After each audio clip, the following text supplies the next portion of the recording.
everybody, is a very tiny, as you can see, plum, which is available throughout Mexico. I believe I've also seen these in Colombia when I was there, although I may be wrong. There are a ton of different prunus species out there. I think it might be Prunus mexicana, which would make sense for like the area that I'm in, but I think there's a lot of confusion when you're dealing with different Prunus species. So anyway, let's give it a try.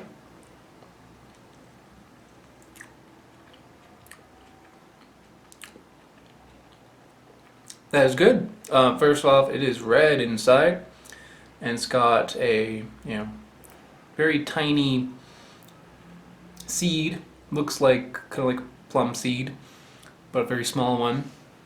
And it definitely is a plum. It's not a cherry. It tastes like a very flavorful plum. There's a lot of flavor in this little guy. I mean, the plums that you get at supermarkets in the U.S. leave a lot to be desired. Like they usually just like, oh wow, that tastes like, water. This actually is like gives you a little punch, even though it's like a small little fruit. What's interesting with it though is that it's bitter. It's got a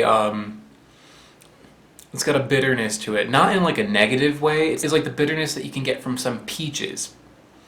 And now that I eat this actually has quite a lot of a peach flavor to it. Maybe with like a little touch of cherry in it too. But mostly I'm getting plum and peach together.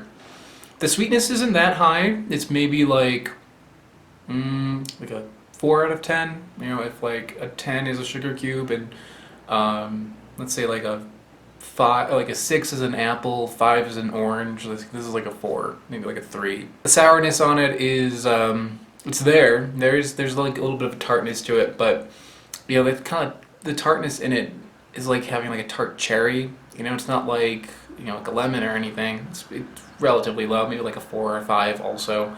Here is the seed, if you want to get a good look at it. It looks like a plum seed. I don't think there's like really a whole lot to say about this thing. I mean, they're a small fruit, but they are prevalent throughout Mexico City, and they are quite good, and they're adorable too. Such like a little teeny little package.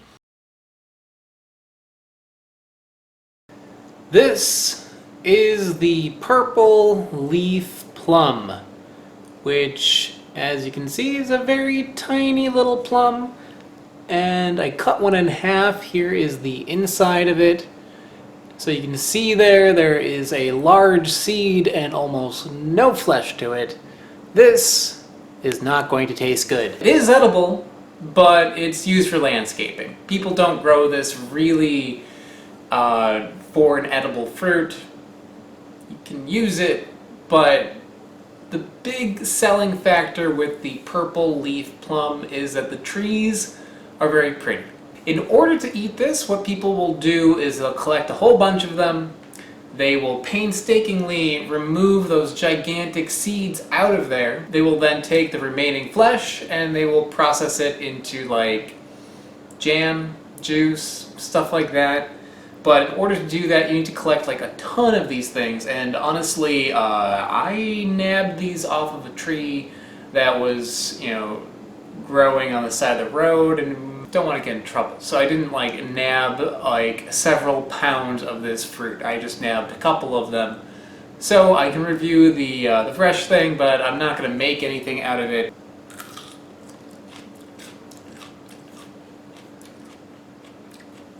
This, woo!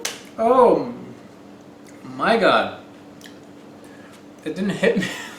Oh, didn't hit me at first, but it hit me. That is tart. That is very tart. This tastes very similar to the unripe plum. This might actually be unripe. They are supposedly sour in all states. From when I've heard, these are actually sour even when they're ripe.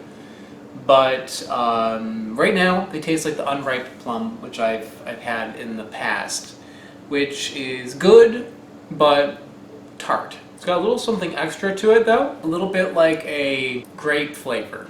If you were to take like a dark red grape and mix it with an unripe plum, you get this. It's totally fine, but nothing really to write home about. I'd say it's on par with the unripe plums that I had. Maybe actually a little bit better, just because there's a little additional something to it. Kind of inconvenient. There's just like not enough flesh, and it's actually like very tightly adhered to the seed. You know, a lot of plums, they are bred to have a seed that's easily removed. This one is not like that. This is like very tightly adhered to the flesh. So it makes it tricky to use, but you know, if you've got this in your yard, use it. But really there's not a whole lot going on here. I think that this is probably a fine thing to use if you have it growing in your yard. Let me wait until my cat's done taking a crap. You done? Stop. Oh. Hey, so at the end of this video, there's going to be a preview of next week's fruit, so stay tuned for that. But first, business! I want to give a shout out to all of my Patreon supporters. Patreon is how this channel happens. So if you want to help me out by giving completely voluntary contribution to my channel, check out the link that's around me right now or in the description below. Big shout out to the channel Smarter Every Day. They help me out a lot on Patreon, so if you haven't heard of them, check them out. I also have t-shirts for sale. These are available on my website, which are also in the link below. If you don't want to give me money, subscribe, bell, like, comment, any of that stuff. Alright, thanks so much guys. Bye.